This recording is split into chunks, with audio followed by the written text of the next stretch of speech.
$27,000.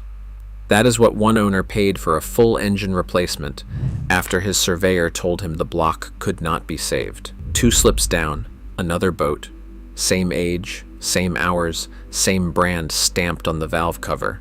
That owner just changed his oil and kept cruising. Every dock has the same argument. Cummins guys call Yanmar a toy. Yanmar guys call Perkins a tractor engine bolted into a boat. Perkins guys shake their heads at both of them. I have crawled the bilges under all 3 brands for 35 years, and I'm going to tell you something none of them want to hear.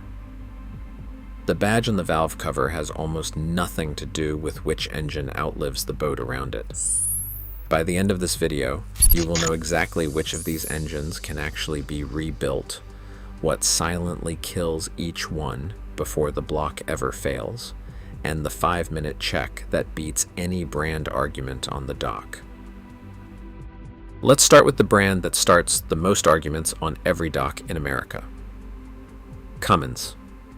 The 6BTA 5.9 and the QSB 5.9 are parent bore engines.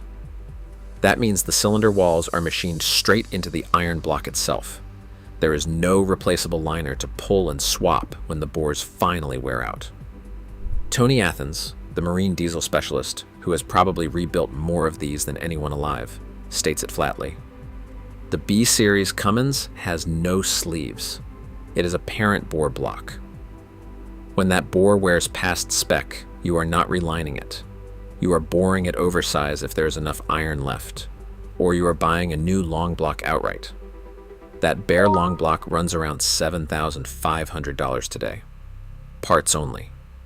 A full factory reman with a warranty climbs into the mid-20,000s once you add labor. Here is where the dock argument gets it backwards. The bigger Cummins engines, the QSC 8.3, and the QSL9, the ones you find in serious long-range trawlers like Nordhavens and Selines, are wet-sleeved. Replaceable liners, the real kind.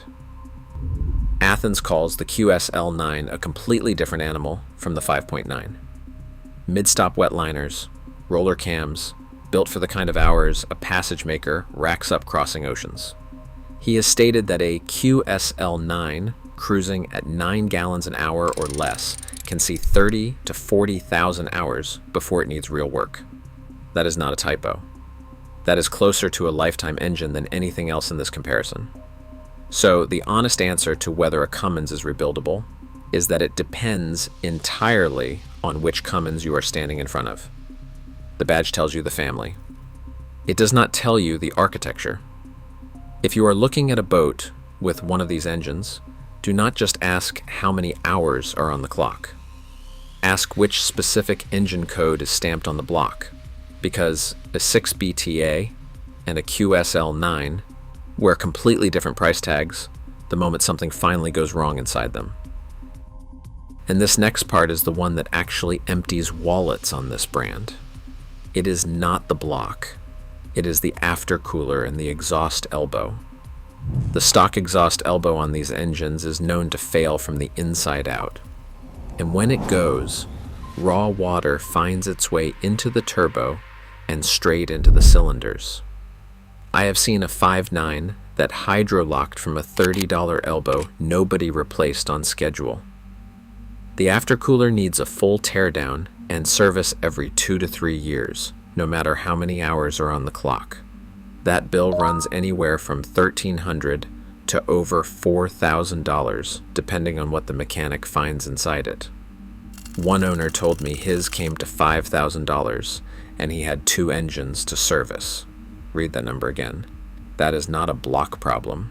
That is a maintenance problem, wearing a block's reputation. The same pattern shows up on Yanmar, and it is even more aggressive. No matter which Yanmar you are looking at, dry sleeve or parent bore, the block is not what usually ends its life. It is the exhaust elbow. Practical Sailor has documented that the factory elbow on these engines corrodes terribly from the inside out, invisible until the moment it fails. Yanmar's own service manual calls for replacing it every 500 hours or 2 years, whichever comes first, even if it still looks fine from the outside. Skip that interval and you are not risking a small exhaust leak. You are risking raw water finding its way straight into your cylinders while the engine is running. That turns a $30 part into a 5-figure repower overnight. 2 different brands, same exact trap. The badge changes. The failure point does not. Every one of these engines has a cheap, unglamorous component quietly deciding whether you keep cruising or start writing checks. Nobody asks about it at the dock, and almost nobody asks about it at survey either. If you are finding this useful, hit subscribe. There is another engine room and another set of numbers coming. Now let's see how Perkins stacks up against both of them. The Perkins 4.236 and 6.354 are the opposite story. Genuine replaceable wet liners, the kind of machine shop has been servicing since before some of you were born.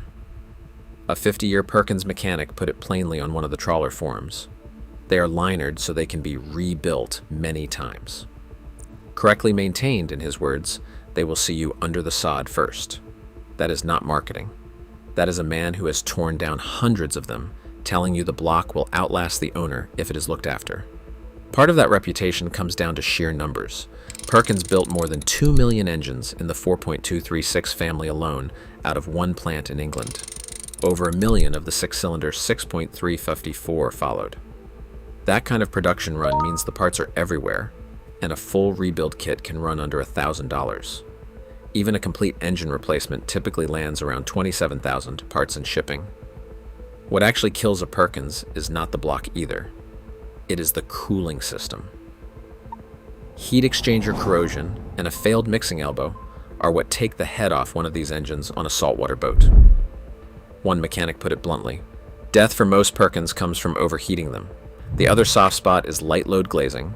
An owner babying the engine at low revolutions for years can glaze the cylinder walls just as surely as an owner who runs it too hard. Yanmar is not one answer. It is 2, maybe 3. The 3JH, 4JH, and 6LY use replaceable dry sleeves, rebuildable the same way a Perkins is, routinely running past 7,000 hours strong.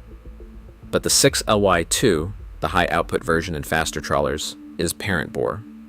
Athens says Yanmar's own position is that it cannot be bored oversized like most parent bore engines can.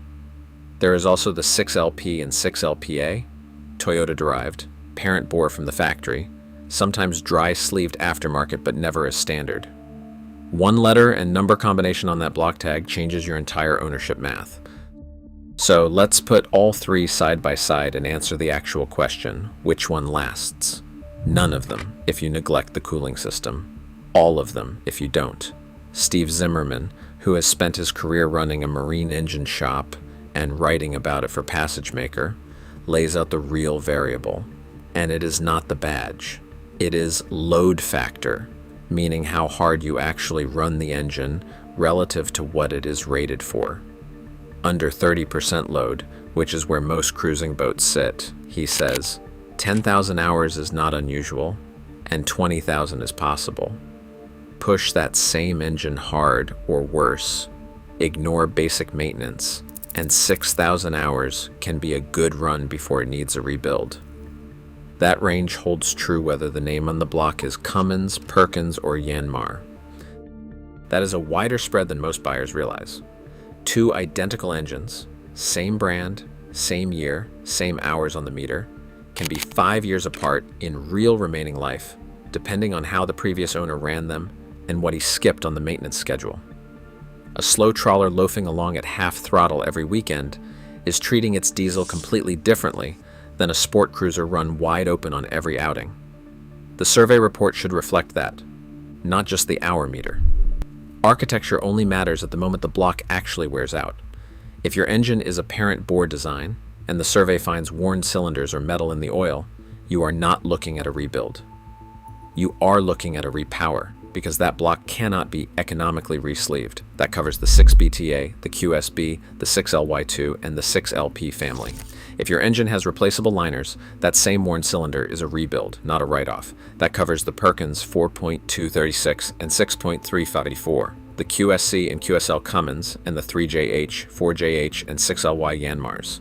Same symptom on the dipstick, completely different bill, and it has nothing to do with brand loyalty. So here's the checklist. Run this on any diesel before you sign anything, no matter what name is on the block. Pull the dipstick before you ask about the brand. Metal in the oil tells you more than any spec sheet, and it costs you nothing but 2 minutes to check. Ask for service records on the aftercooler and the exhaust elbow specifically, not just total engine hours. A 10,000-hour engine with a documented cooling system history is worth more than a 2,000-hour engine with none. Find out exactly which model you are looking at, not just the brand. A 6LY and a 6LY2 look nearly identical from the companionway. One of them can be rebuilt forever. The other one cannot be rebuilt at all.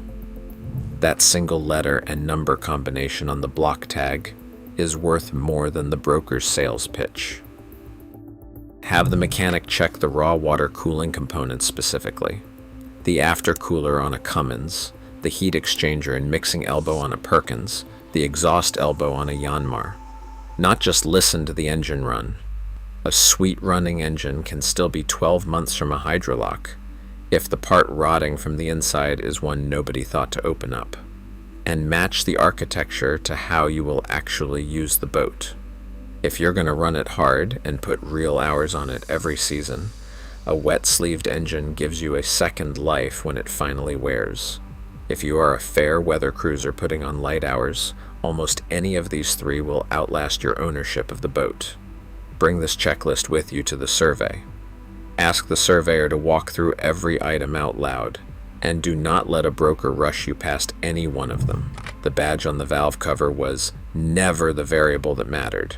What was serviced and when always was. So back to that dock argument. Cummins guys, Yanmar guys, Perkins guys, all of them arguing about the wrong thing. It was never about whose name sounds tougher stamped into the iron. It is about what is underneath that name, and whether anyone bothered to service the parts that actually fail first.